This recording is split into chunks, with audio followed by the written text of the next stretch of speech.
Jésus n'est pas blanc. Il est né ici au Congo. La Vierge Marie était congolaise. Les apôtres étaient noirs. Les missionnaires portugais vous mentent. Ils vous ont volé votre Dieu en même temps qu'ils vous volaient vos terres. Elle n'avait pas d'armée, pas de fusil, pas de trône. Juste une voix et une conviction que personne n'avait osé dire à voix haute.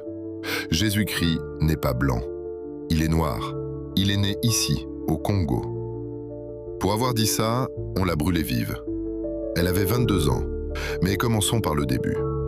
1665, le royaume Congo est l'un des plus puissants d'Afrique centrale. Un empire immense qui couvre ce qui est aujourd'hui le Congo, l'Angola, le Gabon. Des millions de personnes, une civilisation qui existe depuis des siècles. Puis vient la bataille d'Ambuila. L'armée portugaise écrase les forces du roi Antonio Ier.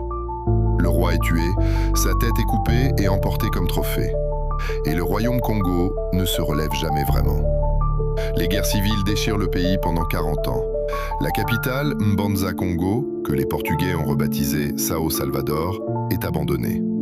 Les nobles se battent pour un trône qui ne vaut plus rien. Et pendant ce temps, les marchands d'esclaves portugais pillent les provinces.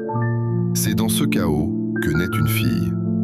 Vers 1684, à Mbanza Congo, dans une famille de la noblesse Congo. Son père est commandant militaire, sa mère lui donne 2 noms. Un nom portugais, Dona Beatriz, et un nom africain, Kimpa Vita. Kimpa Vita, en Kikongo, ça veut dire « la jumelle née de la guerre ». Elle grandit dans un pays en ruine. Elle voit les missionnaires portugais prêcher l'obéissance aux colons au nom de Dieu. Elle voit les prêtres bénir les navires négriers qui emportent ses frères vers le Brésil.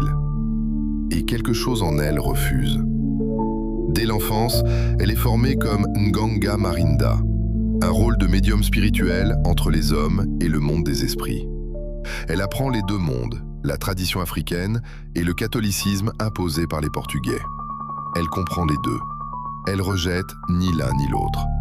Elle va les fusionner en quelque chose de nouveau. 1703, elle a 19 ans. Elle tombe gravement malade. Au bord de la mort, elle dit avoir une vision. Saint Antoine lui apparaît.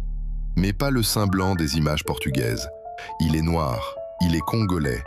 Il lui parle en Kikongo. Il lui donne un ordre.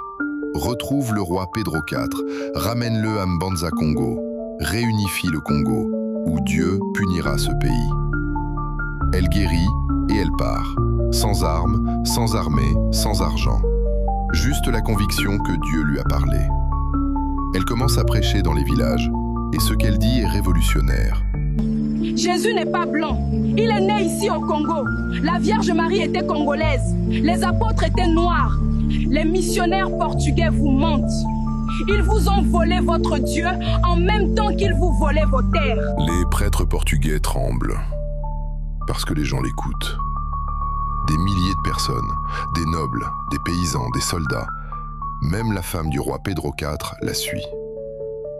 En quelques mois, elle rassemble plus de 80 000 fidèles à travers tout le Congo. 80 000 pour une jeune femme de 20 ans, sans aucun pouvoir officiel, dans un pays en guerre civile. Les missionnaires capucins écrivent à Rome.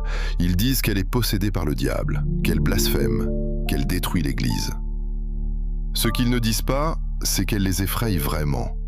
Parce qu'une femme qui dit à un peuple colonisé que leur Dieu leur ressemble, c'est la chose la plus dangereuse qu'on puisse dire à un empire.